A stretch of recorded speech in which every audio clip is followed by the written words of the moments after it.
सहित होगा ये क्वेश्चन। तो वीडियो बने रहिएगा, वीडियो को लाइक शेयर जरूर करिएगा, चैनल को सब्सक्राइब करिएगा। देखिए यहाँ पे सबसे पहली बात जो है वो क्या है कि यहाँ पे फर्स्ट क्वेश्चन दे रहा है कि कोहलर यह सिद्ध करना चाहता था। आप लोग इसका जो आंसर होगा नीचे कमेंट बॉक्स में ज़रूर बताइएगा, आप लोग इसका आंसर करते रहिए। चलिए फर्स्ट क्वेश्चन है, कोहलर यह सिद्ध करना चाहता था कि सीखना क्या है। सीखना ए एक ऐसी स्थिति जिसमें व्यक्ति जो है पशु से श्रेष्ठ है, बी स्वायत्त या दीक्ष क्रिया है, या सी संज्ञानात्मक संकार्य है, या डी पारिस्थितिकी के विभिन्न अंगों का प्रत्यक्षीकरण है। तो इसका आंसर आप जल्दी से बताइए, इसका आंसर क्या होगा। और दोस्तों आप लोग ये ज़रूर बताइएगा, जब वीडियो एंड होगा तो आप लोग ज़रूर बताइएगा कि आप लोगों का कितना क्वेश्चन सही हुआ।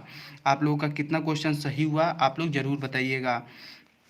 तो इसका जो आंसर होने वाला है वो सी हो जाएगा, संज्ञानात्मक संकार्य है। संज्ञानात्मक संकार्य का क्या मतलब है कि मतलब ये होता है कि अंतर्दृष्टि एवं सूझ जो अधिगम होता है, इसमें कोहलर के जो सिद्धांत है उसमें अंतर्दृष्टि और सूझ को सबसे महत्वपूर्ण माना गया है।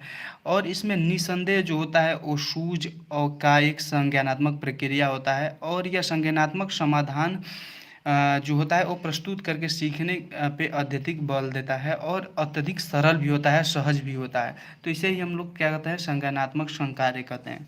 चलिए नेक्स्ट क्वेश्चन दूसरा है कि किसी भी नई भाषा को सीखने के लिए कहाँ से प्रारंभ किया जाना चाहिए। अक्षरों व शब्दों के मध्य साहचर्य से, वाक्यों के निर्माण से, शब्दों के निर्माण से, या उपयुक्त में से कोई नहीं। तो इसका आंसर आप लोग बताएं जल्दी से, इसका आंसर क्या होगा, दूसरे का आंसर क्या होगा, जल्दी से सभी लोग बताएं।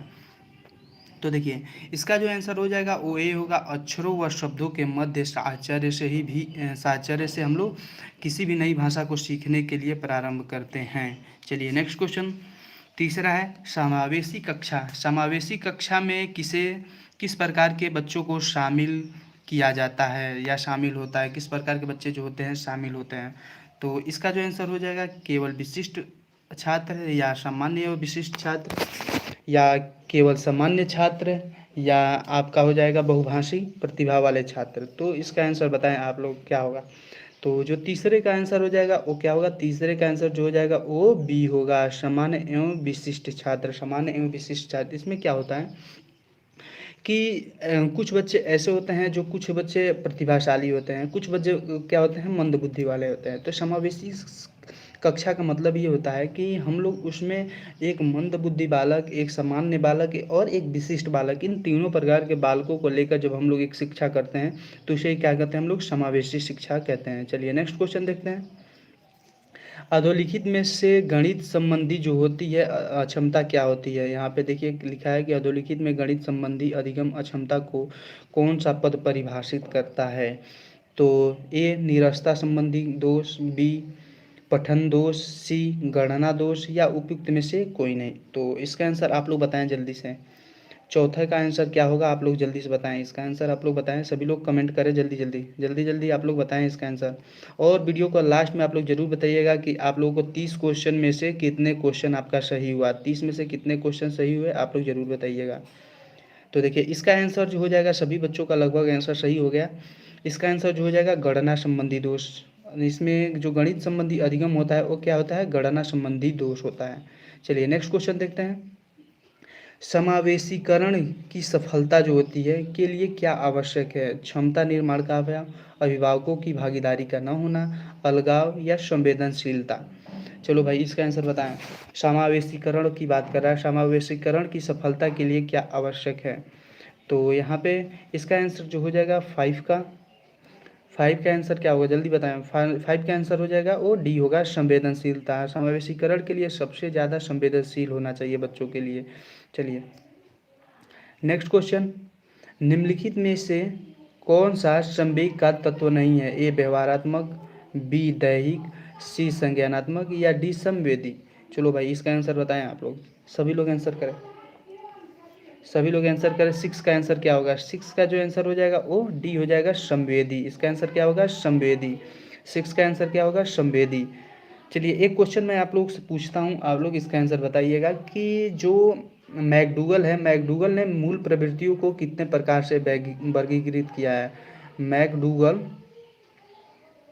मैकडूगल ने मूल प्रवृत्तियों को कितने प्रकार से वर्गीकृत किया है? आप लोग इसका आंसर जरूर बताइएगा कमेंट बॉक्स में। मैकडूगल ने मूल प्रवृत्तियों को कितने प्रकार से वर्गीकृत किया है? चलिए यहाँ पर नेक्स्ट क्वेश्चन देखते हैं 7 नंबर। संज्ञानात्मक विकास का जो क्षेत्र का जो सही क्रम होता है वो क्या होता है? ज्ञान, अनुप्रयोग, अवबोध, विश्लेषण, संश्लेषण तथा मूल्यांकन, बी, सी या डी? चलिए भाई इसका आंसर आप लोग जल्दी से पढ़िए और उसके बाद आंसर करिए इसका आंसर 7 नंबर का कह रही है कि संज्ञानात्मक विकास का जो क्षेत्र होता है उसका सही क्रम क्या होता है, सही क्रम क्या हो सकता है? तो देखिए इसका आंसर जो हो जाएगा ओ डी होगा, ज्ञान, बोध, अनुप्रयोग, विश्लेषण, संश्लेषण तथा मूल्यांकन।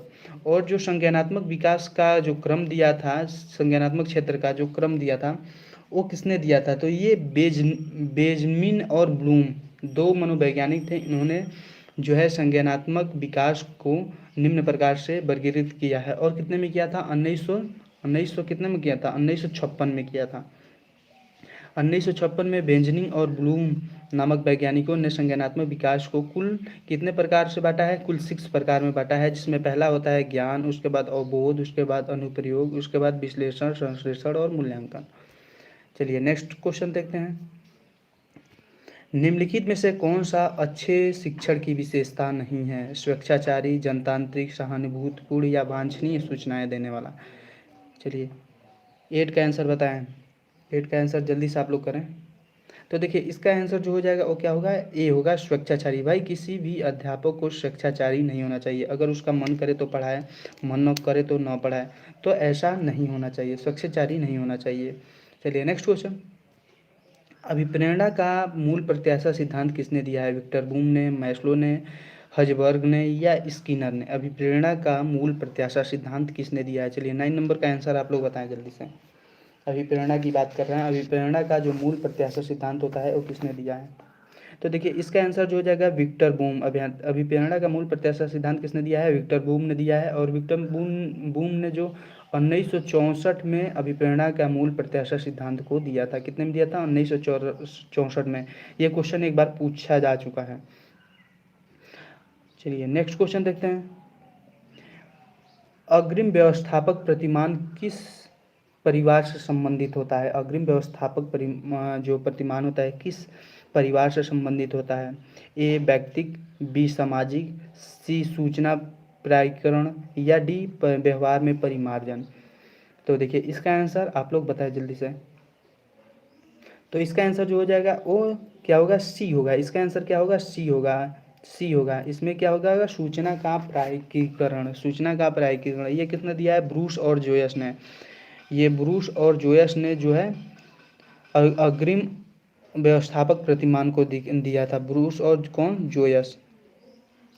ब्रूस और जोयस ने जो है अग्रिम व्यवस्थापक प्रतिमान को दिया था। चलिए नेक्स्ट क्वेश्चन देखते हैं। कौशलों के स्थानांतरण के लिए कौन सा उपयोगी है? ए कौशल का अंतरण एक गति है, न कि उद्देश्य, बी रेखीय अभिक्रम, सी शाखीय अभिक्रम या डी तैयारी और अर्जन? चलिए भाई इसका आंसर बताएं। ए का इसका 11 का आंसर बताएं जल्दी से। 11 का आंसर क्या होगा? जल्दी से बताएं सभी लोग। तो 11 का जो आंसर हो जाएगा वो ए होगा, कौशलों के अंतरण की एक गति, न कि उद्देश्य। चलो भाई नेक्स्ट क्वेश्चन देखते हैं। निम्नलिखित में से कौन सा शिक्षण का सूत्र नहीं है? सरल से कठिन की ओर, अनिश्चित से निश्चित की ओर, दृश्य से अदृश्य की ओर या निगमन से आगमन की ओर? चलो भाई इसका आंसर बताएं सभी लोग जल्दी से। 12 का आंसर क्या होगा? तो 12 का आंसर जो हो जाएगा वो डी हो जाएगा, निगमन से आगमन की ओर जो होता है वो एक शिक्षण सूत्र नहीं होता है। ये क्या होता है? आगमन से निगमन की ओर होता है। ये क्या होता है? आगमन से निगमन की ओर। चलो भाई नेक्स्ट क्वेश्चन देखते हैं। और एक और क्वेश्चन आप लोग बताइएगा। इसमें दिया है शिक्षण सूत्र को किसने वर्गीकृत किया है? तो शिक्षण सूत्र अगर कभी पूछता है तो शिक्षण सूत्रों को किसने वर्गीकृत किया है? हर्बर्ट ने। किसने किया है? हर्बर्ट ने जो है शिक्षण सूत्रों को कितने प्रकार से वर्गीकृत किया है? तो हर्बर्ट ने शिक्षण सूत्रों को कुल 11 प्रकार से वर्गीकृत किया है। चलिए नेक्स्ट क्वेश्चन देखते हैं। सूक्ष्म शिक्षण का प्रथम पद क्या होता है? प्रतिपुष्टि, शिक्षण, योजना बनाना या प्रस्तावना करना? सूक्ष्म शिक्षण की बात कर रहा है। सूक्ष्म शिक्षण का प्रथम पद क्या होता है?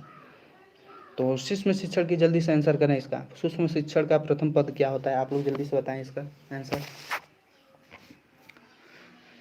देखिए इसका आंसर जो हो जाएगा क्या होगा, सी होगा। सूक्ष्म शिक्षण के प्रथम पद जो होता है वो जो होता है योजना बनाना। और ये किसने दिया था, डब्ल्यू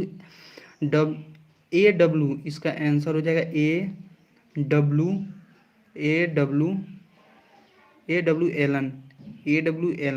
डब्ल्यू एलन ने जो है सूक्ष्म शिक्षण को कुल कितने प्रकार से वर्गीकृत किया है, 6 प्रकार से वर्गीकृत किया है। कितने प्रकार से, 6 प्रकार से वर्गीकृत किया है। जिसमें पहला होता है योजना बनाना, दूसरा होता है आपका शिक्षण करना, इसमें पहला होता है योजना बनाना, दूसरा होता है शिक्षण करना, तीसरा होता है प्रतिपुष्टि करना, चौथा होता है पुनः योजना बनाना, चौथा क्या होता है, पुनः योजना बनाना।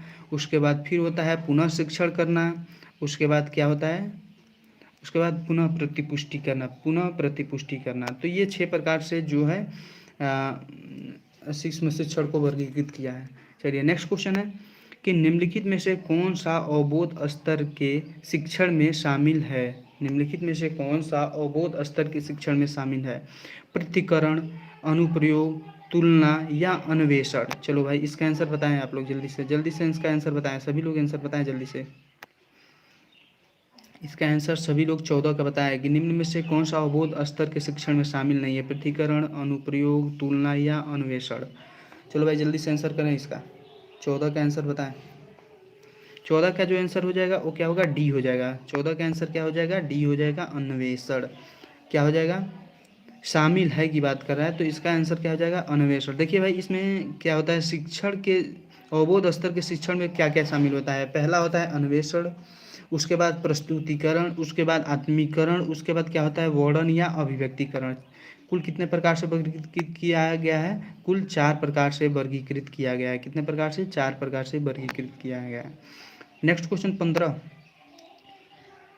शैक्षिक सुधारों में प्रभावी विकेंद्रीकरण तभी संभव होगा जब खंड एवं संकुल संदर्भ केंद्रों की भागीदारी बढ़े, या बी स्थानीय संदर्भों में व्यक्तियों की उपलब्धता हो, या सी अध्यापकों के पास संसाधनों और प्रासंगिक सामग्री मौजूद हो। चलो भाई इसका आंसर देखें और करें, बताएं जल्दी से। 15 की बात कर रहा है कि शैक्षिक सुधार, जो हमारे स्कूलिंग की शिक्षा होता है उसमें सुधार के लिए जो प्रभावी विकेंद्रीकरण होता है उसमें क्या संभव होगा, उसमें क्या संभव होगा इसका बात कर रहा है। तो आप इसका आंसर बताएं जल्दी से। तो देखिए इसका आंसर जो हो जाएगा वो क्या होगा, डी हो जाएगा। ए बी और सी, ए बी सी तीनों सही है। इसमें क्या है, ए बी सी तीनों सही है। चलिए भाई नेक्स्ट क्वेश्चन 16, एक छात्र पढ़ रहा है, क्या कर रहा है, एक छात्र पढ़ रहा है, उसका नाम लेकर किसी ने बुलाया। निम्न में से किस संवेदना द्वारा वह छात्र अपनी अनुक्रिया को प्रकट करेगा। एक छात्र पढ़ रहा है, उसका नाम लेकर किसी ने बुलाया, निम्न में से किस संवेदना के द्वारा वह छात्र अपनी अनुक्रिया को प्रकट करेगा। ए दृष्टि संवेदना, बी स्पर्श संवेदना, ध्वनि संवेदना या प्रत्यक्ष संभावना। चलिए भाई ये बहुत सिंपल क्वेश्चन है, इसका आंसर जो हो जाएगा वो क्या होगा, सी हो जाएगा, ध्वनि संवेदना। क्या होगा, ध्वनि संवेदना। चलो भाई नेक्स्ट क्वेश्चन, पियाजे के सिद्धांत के अनुसार प्राक संक्रियात्मक अवस्था की अवधि क्या है, 4 से 8 साल, जन्म से 2 साल, 2 से 7 साल या 5 से 8 साल। प्राक संक्रियात्मक अवस्था की अवधि की बात कर रहा है। चलिए 17 का आंसर जल्दी से बताएं आप लोग। तो इसका आंसर जो हो जाएगा, सी हो जाएगा, 2 से 7 साल। 2 से 7 साल। इसमें क्या होता है कि इसमें एक होता है संवेदी प्रेरक अवस्था। संवेदी का जो होता है, संवेदी की जो अवस्था आती है 0 से 2 साल होती है, 0 से 2 साल होती है। उसके बाद आ जाता है प्राक संक्रियात्मक अवस्था। प्राक का जो अवधि होती है 2 से 7 साल होती है। उसके बाद आपका आता है मूर्त संक्रियात्मक अवस्था। इसका जो अवस्था होती है वो कितनी होती है, 7 से 11 साल होती है। उसके बाद आपका आ जाता है औपचारिक। औपचारिक की जो अवस्था होती है कितनी होती है, 11 से 15 वर्ष तो होती है। तो पियाजे ने कुल कितने प्रकार से वर्गीकृत किया है, तो कुल 4 प्रकार से वर्गीकृत किया है। पियाजे ने कुल 4 प्रकार से संज्ञानात्मक विकास को वर्गीकृत किया है। कौन सा विकास को, तो संज्ञानात्मक विकास को। संज्ञानात्मक विकास को 4 प्रकार से वर्गीकृत किया गया है। चलिए नेक्स्ट क्वेश्चन देखते हैं। निम्न में से कौन सा बाद की बाल्यावस्था के बौद्धिक विकास की विशेषता नहीं है? निम्न में से कौन सा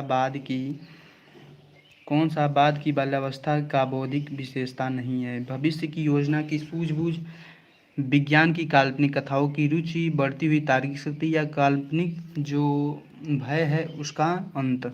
चलो भाई नेक्स्ट इसका आंसर बताएं जल्दी से। तो इसका आंसर जो हो जाएगा ए हो जाएगा, भविष्य की योजना की सूझबूझ। चलिए नेक्स्ट क्वेश्चन।